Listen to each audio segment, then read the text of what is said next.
Welcome back to the Beyond Worlds podcast, book club edition. This is episode 4 of the Beyond Worlds book club, and today we are talking about A Canticle for Leibowitz. So come join us in that weird world.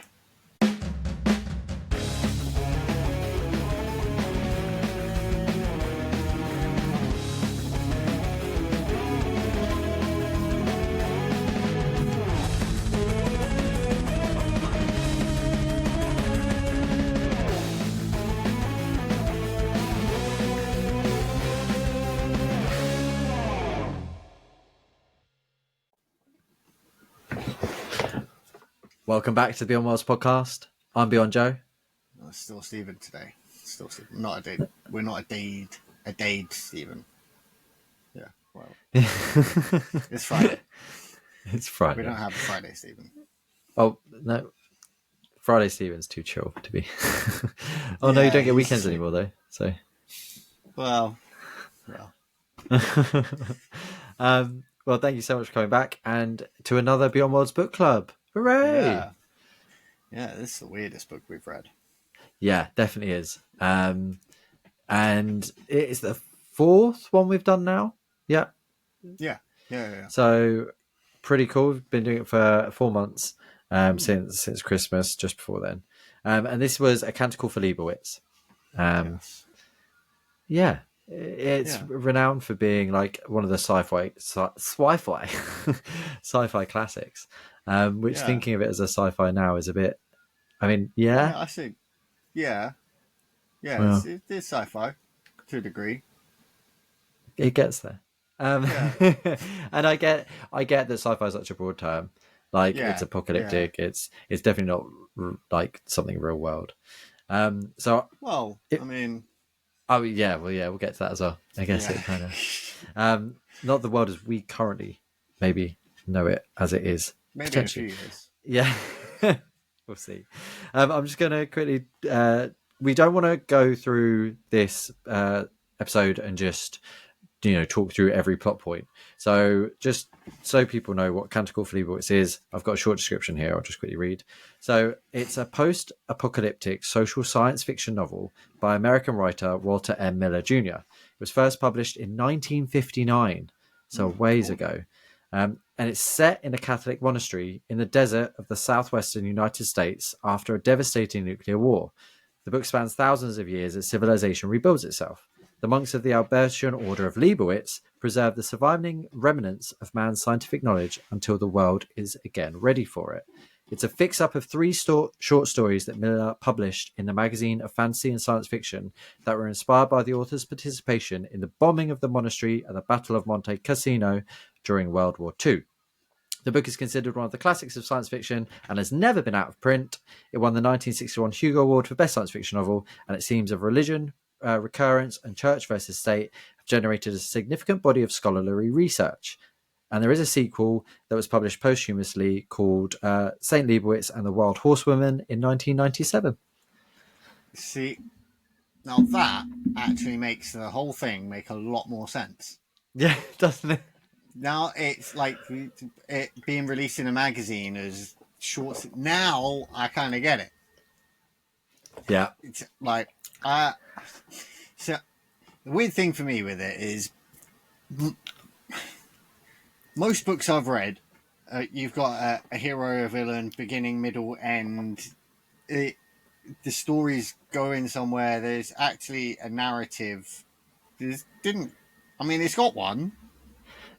But it doesn't. At the same time, it's got an. Yeah.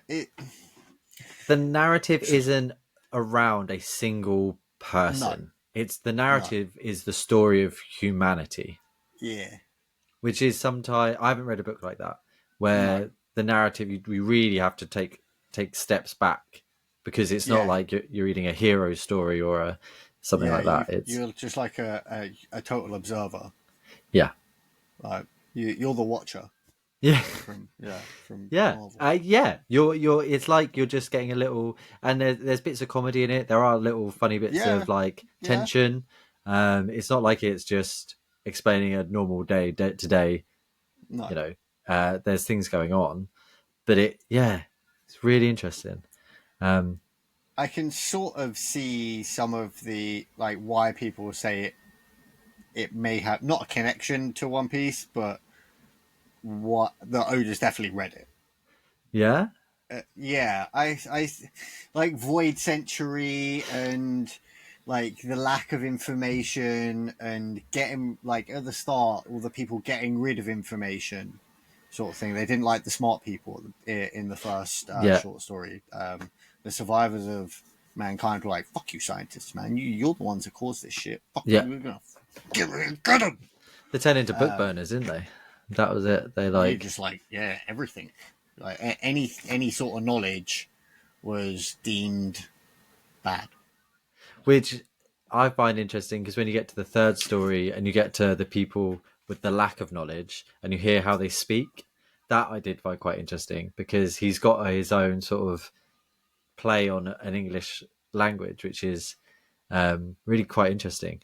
There's like that weird two-headed woman at the end, and the way she speaks is very Oh yeah, I kind of see. Yeah, I get what you mean. It's I don't know, like weird accents and stuff. I yeah. guess.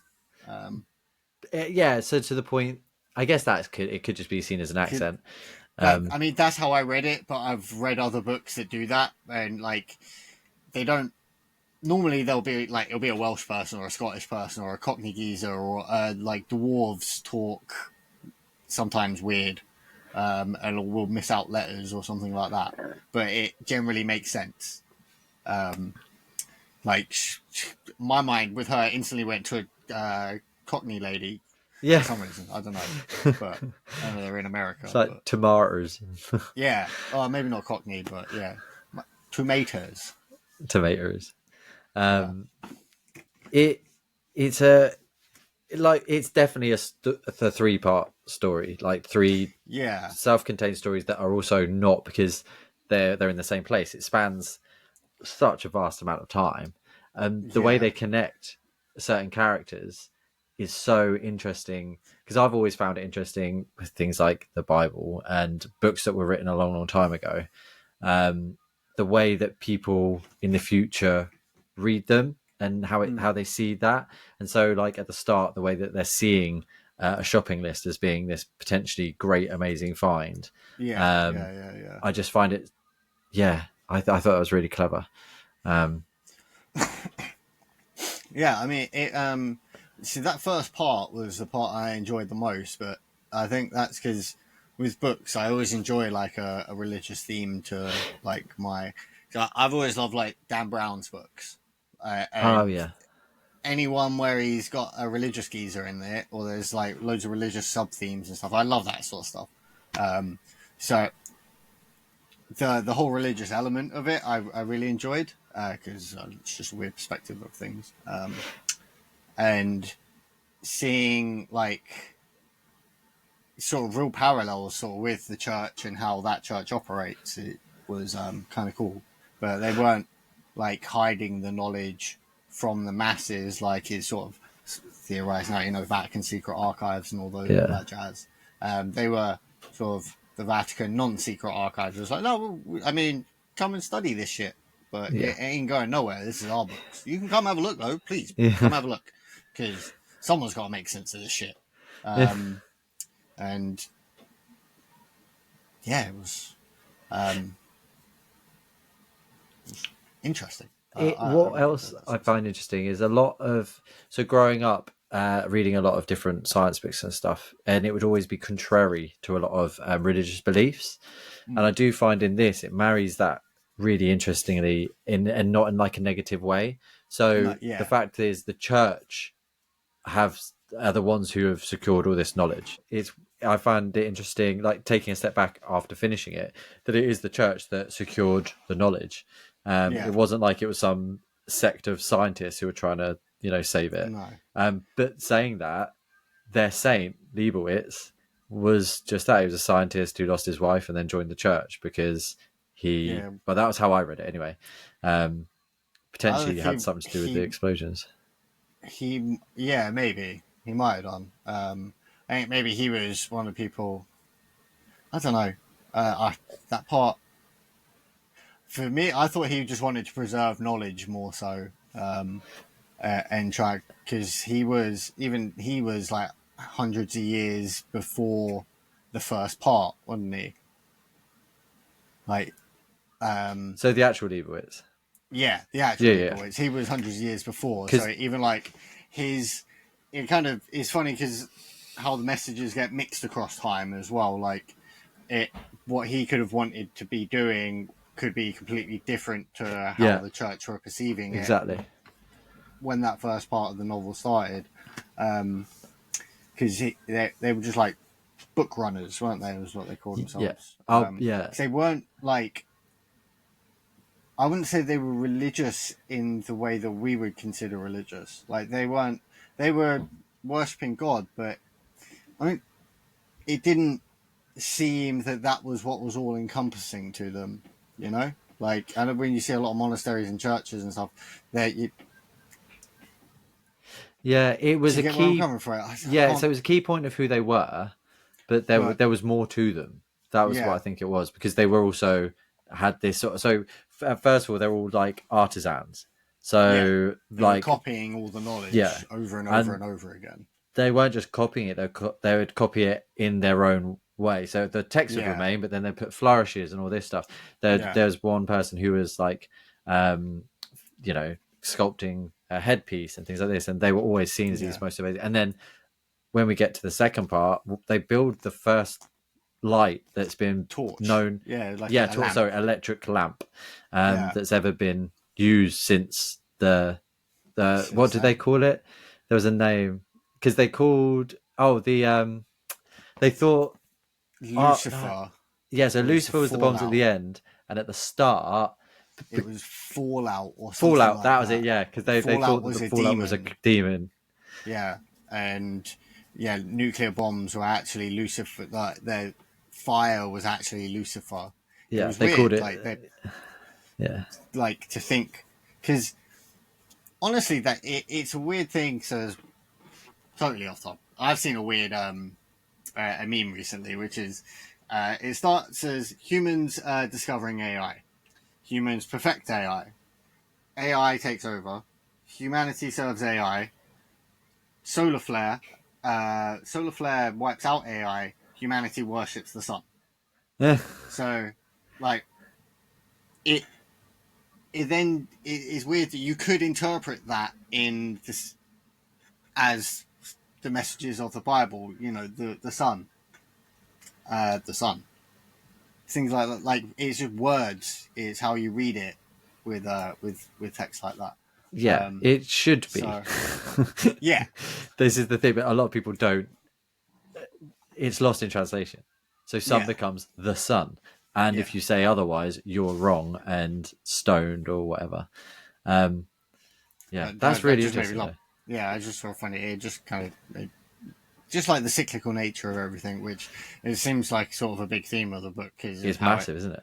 how it ends. You know, everything just sort of it does repeat itself, just with different titles. Yeah. You know, this is It- just the current iteration. Um, but they manage it, and it's so sad. So the story spans the three different time span periods. I couldn't tell you what the difference is between them, but there's like so thousands the of first years. one sort of felt like more biblical. At like when I say biblical, I'm going to say like uh, it felt more. What's the word? I would say like 0 AD, Christ Yeah, was born. It felt like that sort of era. The second part sort of felt more like Dark Ages. You know, I would say I know they made the light, but I don't know. Just with it felt very feudal. You know, yeah. I got like Victorian sort of things were coming along. There was still very much peasants, but that's sort of yeah, where my head yeah, went. okay, That yeah, like yeah, their progress had been made, but there was still like nations had started to war again. It was the first time yeah. things were really kicking off for them because people had been so spread out, so sporadic. They couldn't really breed anymore like they thought they could. And there was Uh, still like in the second part. Oh, that's what's going. Sorry. In the second part was when like we saw more people that were affected by radiation yeah, as well, like more mutant people and stuff like that. They were in the first part because One of Yeah, them was the reason main dude got a thunk. yeah. And that's how each part ends. Is Yeah, just our main someone. hero, well, the person we're mainly following, Yeah, gets just killed pretty brutally as well. yeah. Um, The second one, I really wasn't expecting the second one because like he was such a minor character. yeah, but Like he also, when you look at what the stuff he was talking about, he was that second voice. He really was the one questioning science, yeah, and I don't know. should you be doing this because Yeah, this is just going to lead us down the same yeah, road. he was, and it's like that person yet is silenced. It's like they're yet again Yeah, not listened to, but become then in the third part that person becomes a saint, and their eyeball is, yeah, enshrined as this holy secret relic. It's just, amulet thing. Yeah, it's crazy. And yeah, the third part they've got a spaceship. So with first part is like you said, nothing. yeah, Second part they've just sort of they're making scientific discoveries, and they're working together. The scientists at well, they're not even called scientists, are they? They're called something, but the church are basically working together to help with technology. And the third part, it all yes, works. yeah, yeah, Spaceships. and then they repeat it all. Yeah. They're at war again, and that's the saddest thing is you hear them talking about it, and Yeah, no one wants this, but because it's such a stalemate, and it's like an eye for an eye and we're it's done, and everyone was like, yeah, let's be done, but no, and that then someone it's has like, to oh yeah, okay, I'm going to send another one though. I'm going to send just, yeah, despite them knowing what the outcome is always going to be, the end of everyone, and yeah, that's sort of where it becomes very current because we now do have these nukes yeah, that would just end the world all sat around ready to go, which is just mad to think that, like, why have them? Because you're it's not. because now we know how to make them. Yeah, but We that can't not it's have them insane, isn't it? because if you don't Insane. have them and someone else does, But the way I unfortunately, see it, if they get used, it's such yeah. a destructive. Yeah, But crazy, the, isn't it? the problem is those rich people got caves. We not got caves. Yeah. Well, I mean, we do got caves, but we don't have personal caves. So although there is obviously there's mutants in the second part, there's a mutant with a head that in theory can control the other body, and it's all very weird. So there's the odd weirdness to it, but generally it's as though this Earth had just been destroyed and a new Earth. Like it could be the story of us. But then there's this one character who seems ageless, and And he's hinted at being like Jesus, yeah, and Leibowitz himself to start yeah, with, right? yeah. Um, yeah, so Leibowitz to sort of start with, and then hinted at almost being Jesus to a degree. The Um, leader of the Jews. That's what he said. Was it like yeah, I am the last, and I am all of them. yeah, Um, and and it's then weird because he's just sort of there in the last part, doesn't do anything, and then fucks off, yeah, right? says a word, has a Right. laugh because it's almost like he is also the watcher like we are, just there to Yeah, observe he humanity. felt like us, Yeah. like he was the reader, almost. Um, yeah, it was just a very interesting character and definitely tied things together, but also brought so many questions. In the second part, he kept saying things like, it's not him. That was his line. And I don't know if that was maybe something that the writer just forgot that he was doing, because by the end, that was never, in my opinion, picked up on again. It was just, who are you looking for? I don't know. Yeah, so I feel like he might have intended more stories to go into that, but maybe he just didn't. Maybe that Yeah, sequel's got more things in it, potentially. but yeah, it did feel like that. It was just it's short stories. I'm not used to that sort of stuff. It all started and ended too abruptly for me, like to really absorb everything because I'm used to taking in the information over a long time and getting time to process it. You don't really get time to process each part. No. They're just like, oh, oh, okay, cool. Wait, what? Sure. Okay, next. Oh, sure. It. And Not saying I didn't enjoy it. I wouldn't read it again. I don't think. But I feel like you should read it again. yeah, But that's what I was I going to don't really say. want to. It I was could, like it wasn't not put down read. The first part I kind of couldn't put down, yeah, I'm with you. but then I really needed to take breaks as I was going through it. And then when I came back to it, I had to go back like a few pages and reread and go, okay, cool, this is what's going on. The last section felt really quick to me. It felt quite short, Mm, which was strange yeah, because it had a lot. But yeah, the first part was by far my favorite. It had the yeah, most intrigue. It was setting up the world. It was setting up yeah. who these different factions are. We were learning a lot more. When it comes to Mm. the second part, it was like expected that we knew who everything was, but Yeah, despite like not, because we've jumped so far forward. I expected the Pope to be way more involved, Yeah, being like not, I don't know, like things like that. Just I didn't expect it to all sort of stem back to just the monastery. It was odd. And I really didn't like the dude in charge of the church, in charge of the monastery in the last part. in He the needed last a part. punch in the face. Yeah, So yeah, I was going to bring that up as well because it almost felt like maybe the author was trying to put a bit of his feelings on, and it's something that's really, really current right now because what we're talking about is the decision to end your life, basically. And is yeah, this the bit? Yeah. So really current topic, and so weirdly, again, this book does seem to span mm, generations quite well, which is amazing. Like I could see yeah. people in school reading Saying this now, how and it makes sense. saying it was came out in '59. Yeah. It's nearly Um, 100 years ago.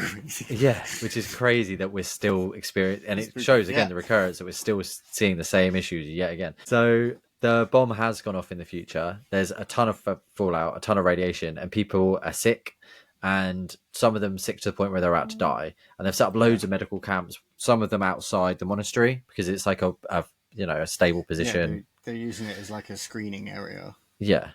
Um, and the doctor and the chief monastery person are very much at odds with each other because if you are red carded, it basically means there is no coming out of this. You've got so much radiation sickness, you're going to die. And if you're given a red card, it allows yourself to end your life by going to this Yeah, end of your life area. Anyone else, it would be classed as illegal. You wouldn't get insurance money, all this stuff. If you're red carded, it's all forgiven.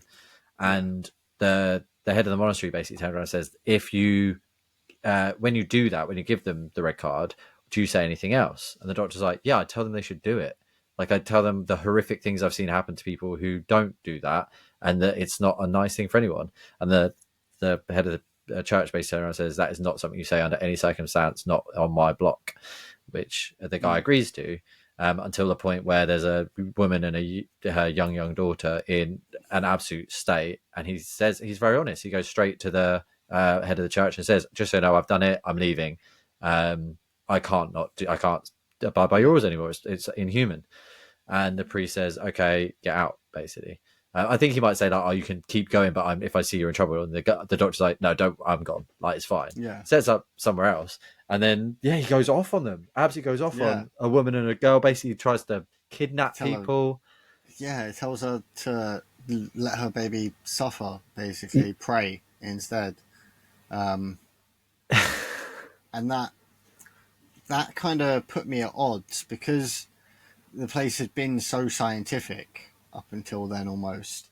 Yeah, Because you hadn't seen that much religious doctrine in it. It not religious, but yeah, it hadn't been ultra Catholic until then, until that point. Um, and I would it. I think it puts us at conflict because we're not r- religious like that. I guess yeah. if you were religious like that, you'd be like, yeah, he's right. But But I yeah, do that think it. I The didn't like book him.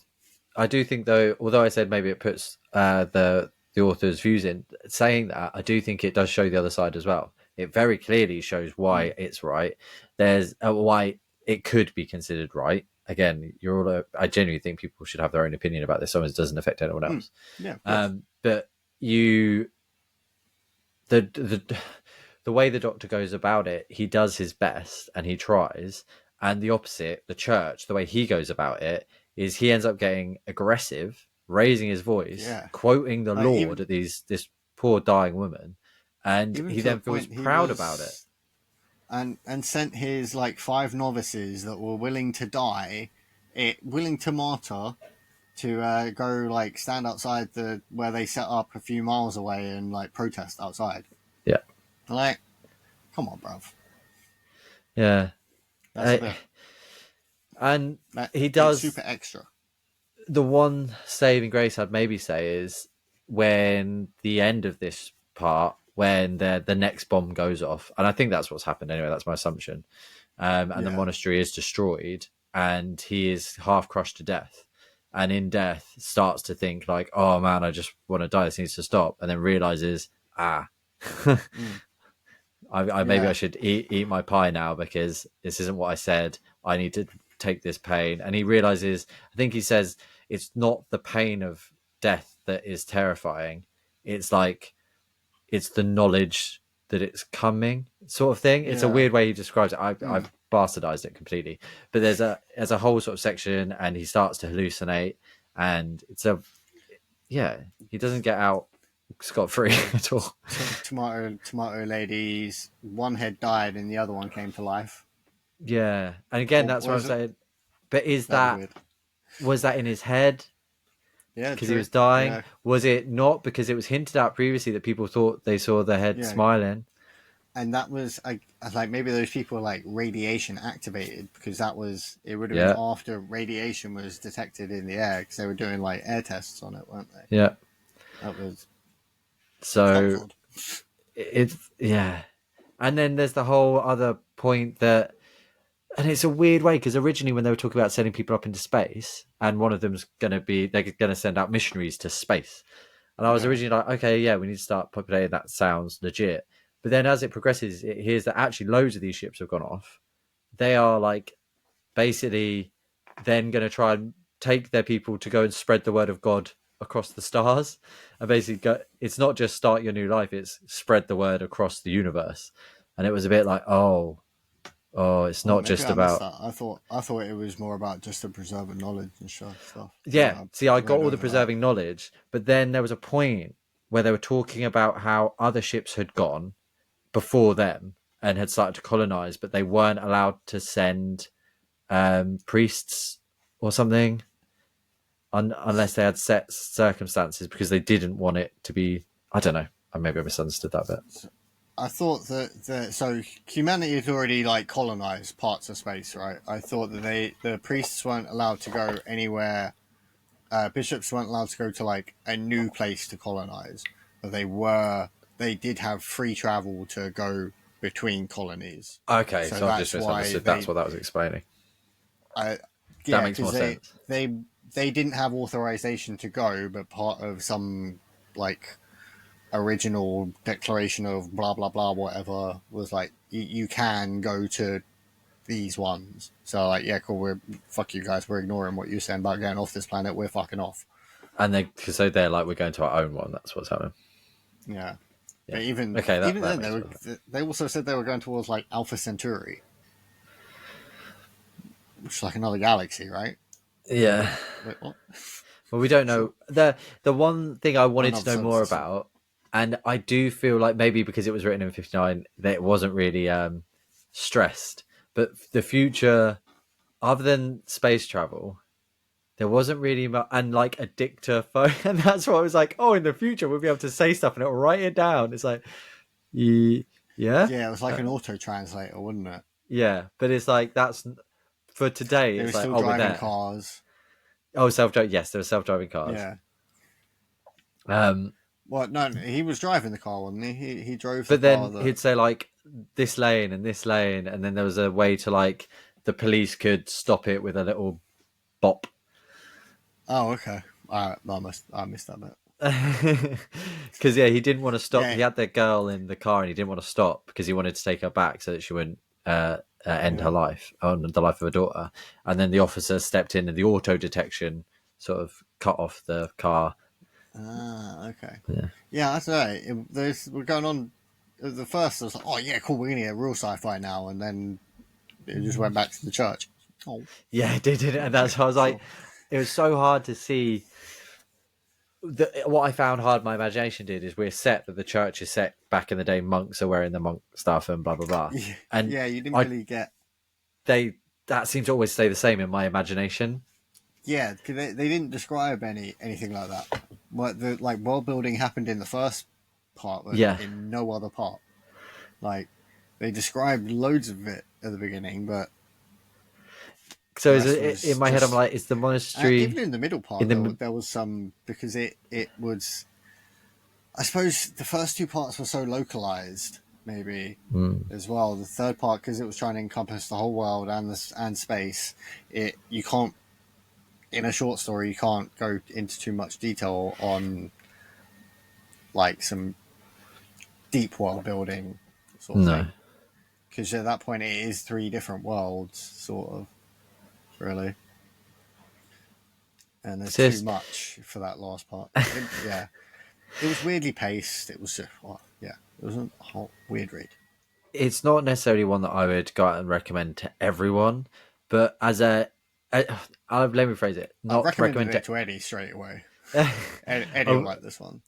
I don't think I'd recommend it to everyone as like a this is a book that you'll really enjoy. It's like a thrilling read, but it's It like will make you such an think. interesting book and philosophical book. Yeah, it will definitely. It'll make you think Yeah, for sure. Like don't. It's not an escapism book. It's not one that you. no, Oh yeah, cool man. I'm going to chill and read my book. It's like right. I'm going to sit down and read my book. yeah, Like yeah, it felt like I was studying, but yeah. not. But you kind of are because there's these names you're studying. There's so much Latin in it that we don't pick up, Yeah, unless you do speak it, which I don't. I mean, Um, I did go to translate on some of it did you? because yeah, like when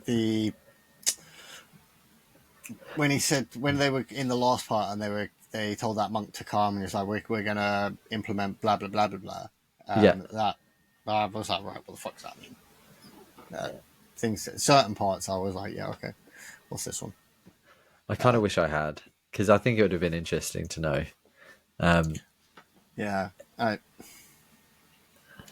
I so for me that they I feel like they were intentionally so we didn't know. Maybe I don't know if maybe yeah, reading Latin was a bit more common back then, so some people probably would have known. But I would have thought in a maybe it would have been translate. I don't know. Maybe not.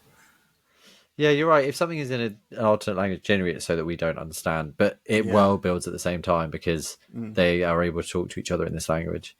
Um, yeah, I I'm glad I read it. And like you said, I'm Yeah. not. It's not a book that I feel I should read it again, but I'm not going to, Mm. because I know that if I read it again, I would know what I'm reading instead of kind of waiting for something and thinking or outside the box and trying to understand it. I'll just be like, no, this is what it is. I know what I'm Yeah. going into.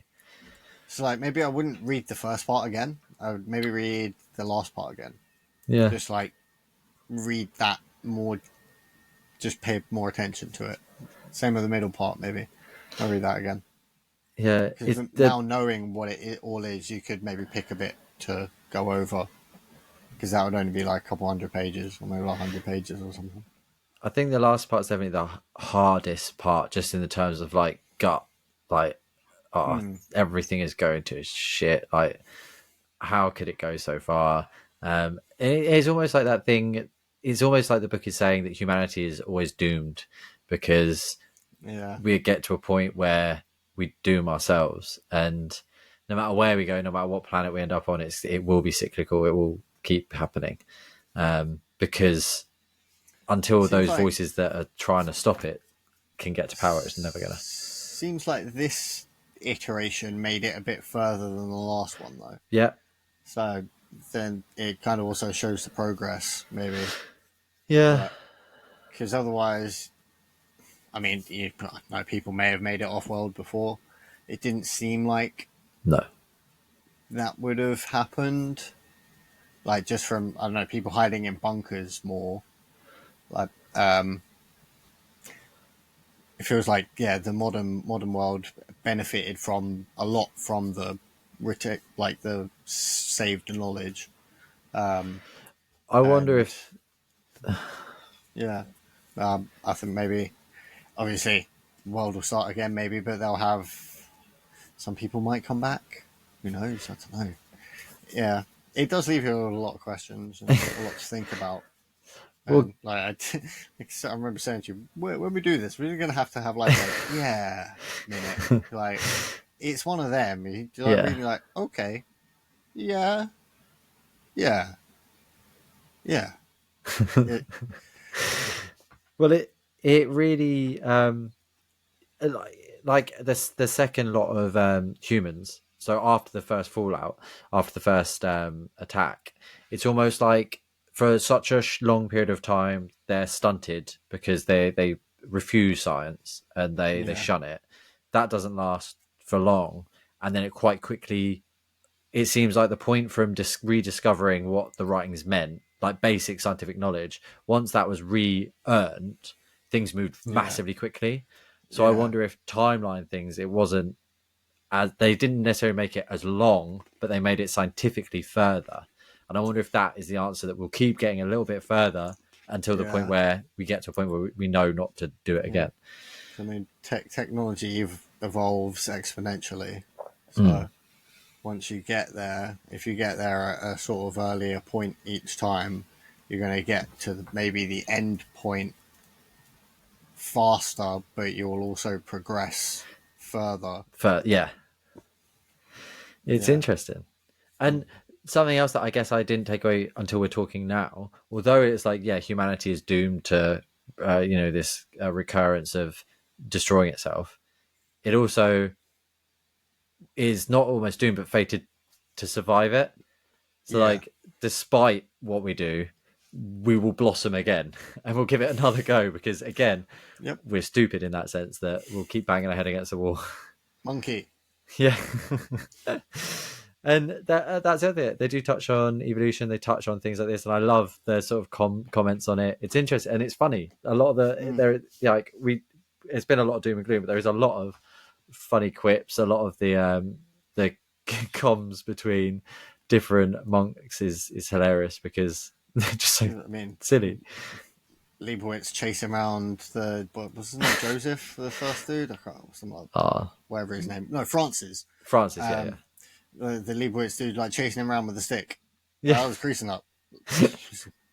He thought he was a demon. He was sprayed him with holy water. yeah. That's Like, so funny. And that's what made the first bit extra good. I think yeah, the little things like they had to replace the monk who was closest to the lamp because he got really bad burns on his eyes. It's just like just thinking. I know we shouldn't laugh at burning eyes, but it's just like, well, yeah, duh, of course. and the second in the second the librarian, he was like, "Oh, wasn't that fucking dude in my library, man? Fuck Yeah. that guy. Why'd you let him in my library? What's he doing? Nah, it's a library." Oh. Mm. Obviously, didn't really talk like that, but you know, in his old timey way. Yeah, good book, very Weird interesting, book, and not interesting necessarily book. my kind of book and No, nothing I've read before. which makes me glad I read it. Yeah. Like, you know, it's good to branch out. Like, I read far too much fantasy. And that's what the book club's about. It's about me sharing a book, you sharing a book, people at home Mm, listening to us. And each month there's a new book. We release it at the end of the podcast, yes. which we'll say is now. We could waffle on about Leibowitz forever. That's the kind of book it is. Yeah. Stephen, what is the next book for the Beyond Wise Book Club? We are going to be reading, and bring it up because I get the author. We are going to be reading Orconomics, a satire by where's it gone? Where's his name? Where's his name gone? By J. Zachary Pike. And so this, when I is there a blurb somewhere I can find on Amazon? Because basically this seems to me so I've started reading it already, Nice. and for any listeners that have maybe watched the movie The Big Short, I would recommend, if you're going to read the book, I would recommend watching that movie beforehand. It's about the 2008 housing crisis and how the market collapsed and everything like that. Orconomics is a fantasy satire. I says heavily not influenced, but or based on, but that word around that sort of thing. So it is what happens when there's no more loot for the heroes to get. Right, where Right, here's the description. Professional heroes kill and loot deadly monsters every day, but Gorm Ingerson's latest quest will be anything but business as usual. The adventuring industry drives the economy of Arth, a world much like our own, but with more magic and fewer vowels. Monster hordes are claimed, bought by corporate interests, and sold off to plunder funds long before the Heroes Guild actually kills the beasts. Of course, that's a terrible arrangement for the Shadowkin, orcs, goblins, kobolds. Their ilk must apply to become non-combat paper carriers, or NPCs, to avoid being killed or looted by heroes. When Gorm Ingerson, a dwarf ex-hero with a checkered past, stands up for an undocumented goblin, he inadvertently singles himself out for recruitment by a prophet of the mad goddess to undertake a suicidal quest. But there's more to Gorm's new job than an insane prophecy. Powerful corporations and governments have shown an unusual interest in the quest. If this party of eccentric misfits can stop fighting each other long enough to recover the elven marbles, Gorm might be able to turn a bad deal into a golden opportunity. So that's the blurb, and basically, yeah, it. I thought there'd be a bit more economics in it, like, but there has been like little hints and drops in it that I'm like, oh yeah, cool, this is great, and it's got a nice little fantasy story on top, and I'm like, cool, I gotta read that. So it is a trilogy. I think, like the whole, like, there's going to be in the market, there's bubbles that happen where that's when everyone starts making money. You're in a bubble, and at the moment they're in a loot bubble, and the loot bubble's about to burst because they're like there's yeah. It's been good so far, and I think you might enjoy it if you saw The Big Short, and if you enjoyed that, I think you'll enjoy this, and I think we probably may end up doing the trilogy at some point. Well, from the blurb, it gives me Terry Pratchett vibes. I read a book by Terry Pratchett called Making Money, which is about a postal officer who ended up having to be a treasurer and all this stuff for a town. And I really enjoyed that. And I like that sort of the funny real world fantasy, though. I like that. So, yeah, I'm really excited. And I have got it on my Kindle. I was trying to get it, and I can't remember how to get back to books. Flipping Kindles, man. No, it's been good so far. So it's book 1 of 3 of the Dark Prophet saga. Profit as in money profit, not prophecy profit. So I do like that too. Yeah, and I mean the cover has got like a banknote with a distinguished looking orc fellow on the front, and that's pretty awesome.